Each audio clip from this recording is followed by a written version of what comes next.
Hi, Mohit. Please welcome to the stage. Thank you so much for Thank joining you. us. Thank The you. stage is yours. Evening, everybody. It's a session after the lunch, so must be a heavy one, but very interesting chat in the previous one. I'll touch upon that the creator economy thing which you're talking about, right?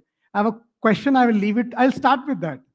Like, if everyone's become a creator, how will Elon gonna take us to Mars, right? Like, we need to do it together, right? Like, it cannot be just creator economy and not converging together, right? Again, I'll come back to this later.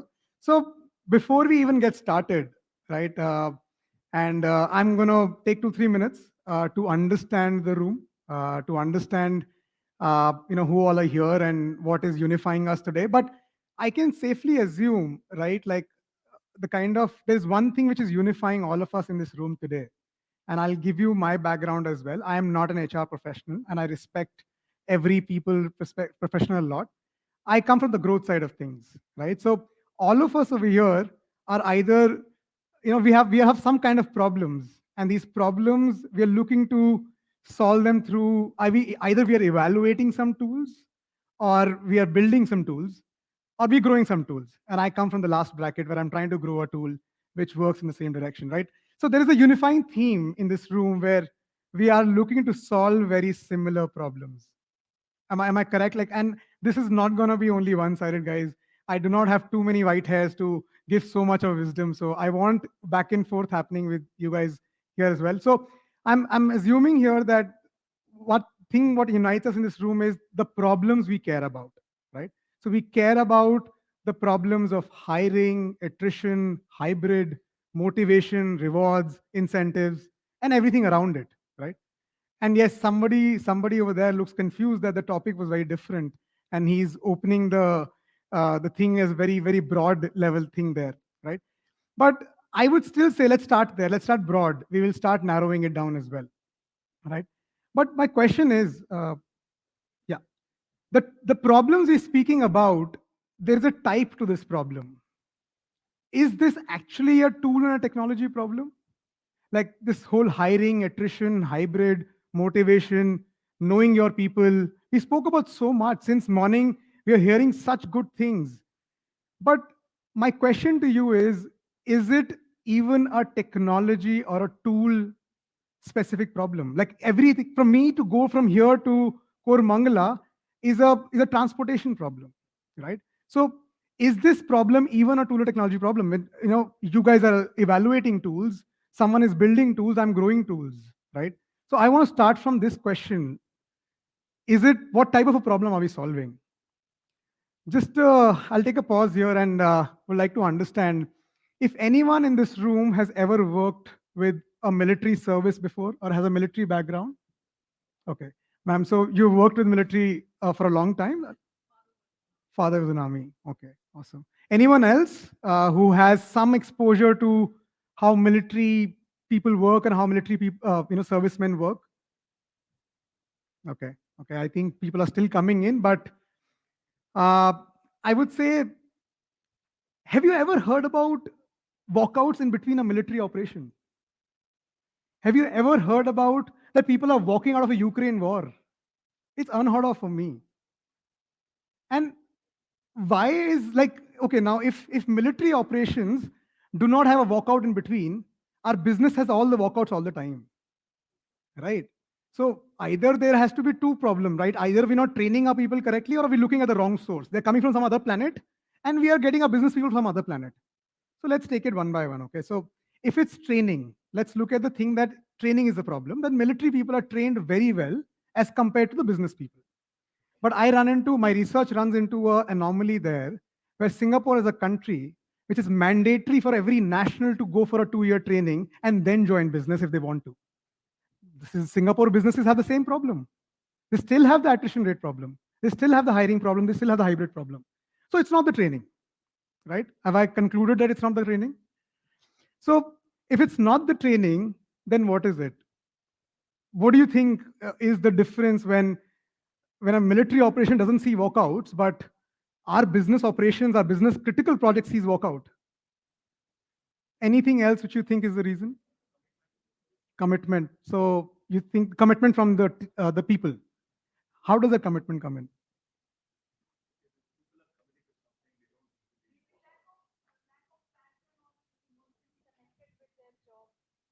Okay, so you're saying business people have lack of passion and connecting to the job. Yes, there's a question.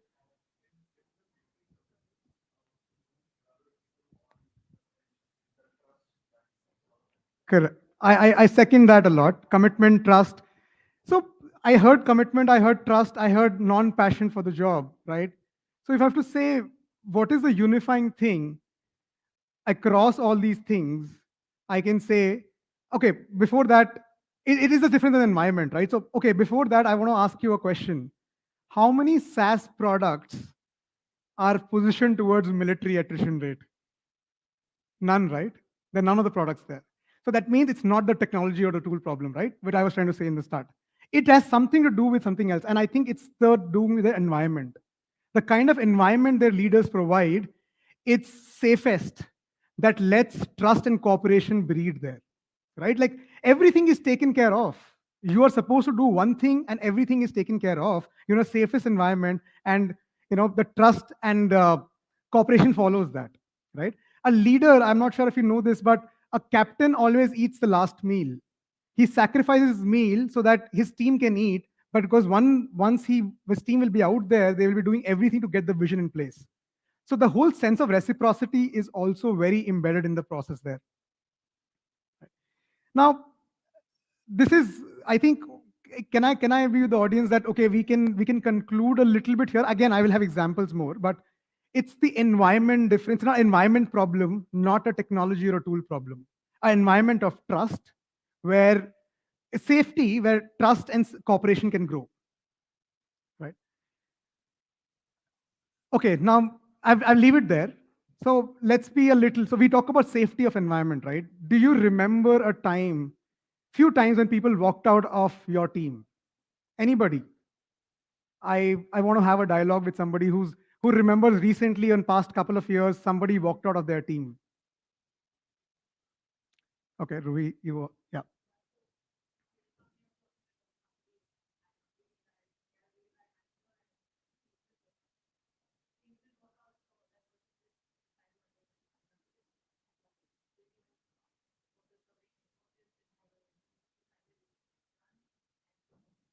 Okay, and were you in a position to get into the root of that?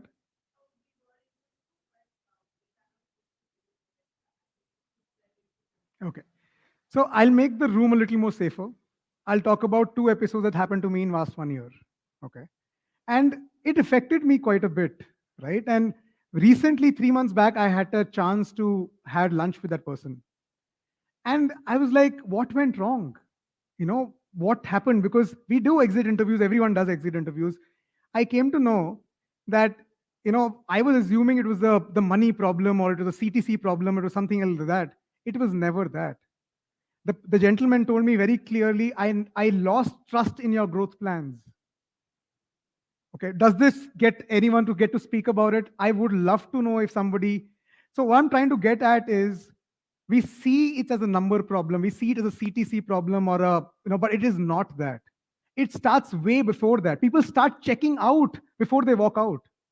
If someone's walking out today, started checking out 3 months before, because he never had a communication channel with you where they could communicate in a trust manner, and you could understand what the problem. And when now 3 months down the line, he's definitely talking CTC to other company. Then you telling them about that, oh, I will fix this and everything, is not going to work. But can you figure out when is he checking out, not walking out? Right. So again, this is again very close to one person whom I used to work with. She's one of the best freelancers to work with. She used to work with me back in 2019. When she decided to move on, I was deeply affected. And when I met her after a year and I asked her, she said the same thing. She's like, knowing you so well, I could not communicate to you that there was and that was led to trust as well. Right. Now, what I'm trying to say is, when we feel psychologically unsafe or unvalued, we protest quietly and unconsciously. This is what I'm calling it as checkout, not a walkout. Right. This already starts happening much before that. Right. Again, I've covered this part. Yes. So again, I want to conclude here again. I made a concluding statement before this, but now I'm going to conclude again. There are no two better people. We all can show that better side of us when we feel safe and where we belong. We all can do that. It's all about the environment we give our people. Right? Uh, so how do we create safe environments? Right. So we've spoken about how to create safe environment. How can we create safe environments at work? Right. So how can we create safe environment where we can invite inputs? And this screenshot is not a made up screenshot. It's something which my founder put 2 weeks back in our company when he was looking to rebrand the thing. And he wanted to understand which logo we should go with. In an environment, a safe environment where we can get input from people. Right? Again, we had a lot of discussion about it. We finalized some certain things. A safe environment where we can have a dialogue, disagree, and commit. Another example, again, it's not a made-up one. In April, new policy came up. We changed our variable component from twice a year to once a year.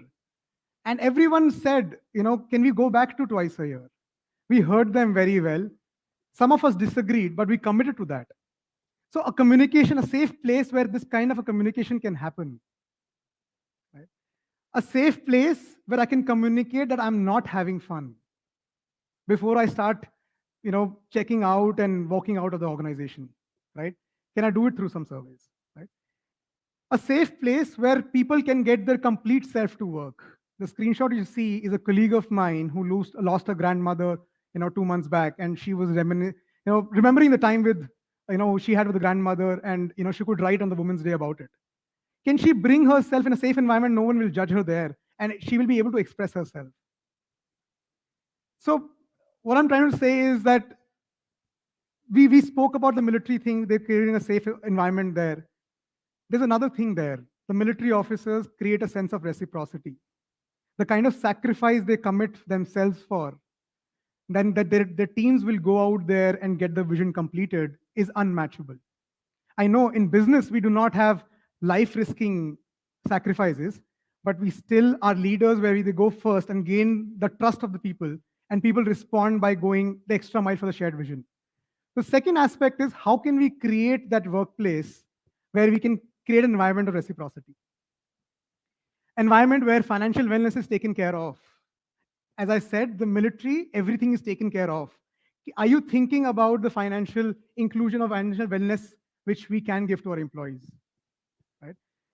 An environment of reciprocity. One of my team members are here. She put all of this event together. We have a booth outside. In the morning when I was coming a cab, I could appreciate her on a platform which we use for employee recognition, which is our own platform, which Impulse.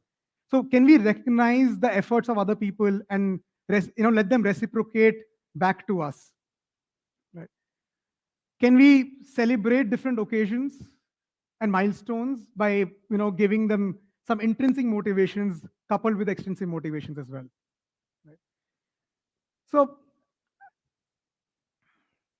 So what I'm trying to say is, growth stories are never about numbers. It's about people. And I see that people matters. The thing says that the next EX is 10X.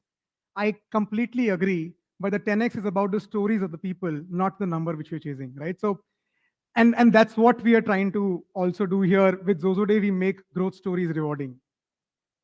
And one of the products which you saw, which were the live screenshots, were of the product called Impulse, which is an employee recognition, rewards and recognition piece. And I can talk about a little bit more about that. But would like to understand before I move forward, any questions? Yes, I think there's a question. Yes.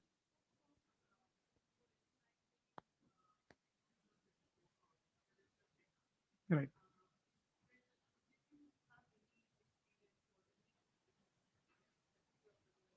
Correct. For sure. So there's one thing which has been very successful with us is we've been doing a one-on-one feedback, which is a quarterly thing, which every manager does it at his own level. And the kind of questions they want to put is at their own level. Now, that's one side of the thing, doing one part of it. But following up with it, what insights come out of it, and speaking to one-on-one person, is has worked very well for me. Right? I have a reporting of around 7 to 8 people in my team. And doing that every quarter and understanding what their inputs are, even at the function they're not even working. For example, somebody who works in growth has an input in product, has an input in how we should do our people's team, or how we should do our finance some decisions, right? So these things, it's a simple thing. So what I'm trying to say, I'm not trying to say that survey is the answer to it, but I'm saying simple thing where you checking with somebody and acting upon it. And I was surprised to find out that one person in my team, he actually takes 3 months to fill that form.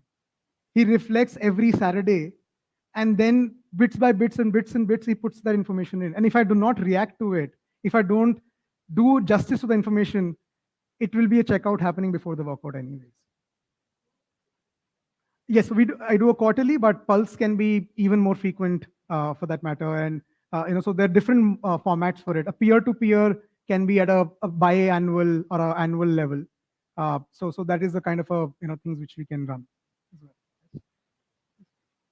Any other question or any? Okay, it's a safe environment. You guys can say you didn't like it. I will be okay with it. So any questions you guys have? Otherwise, I can speak a little bit. I can go on for the slide. Oh, I think no. So yes, so I started with something, right? Like it's not a tool or a technology problem. Again, I'm going to say, if it's a mindset and strategy problem, if you are ready to solve for it, we can help you with it. We optimize the process of creating an environment of trust where we as leaders act first and our people reciprocate. We can't, if this mindset is not there, no tool, no technology can help us out, right? So it's a very simple thing, but I think sometimes it's ready to be reminded to us again and again, right?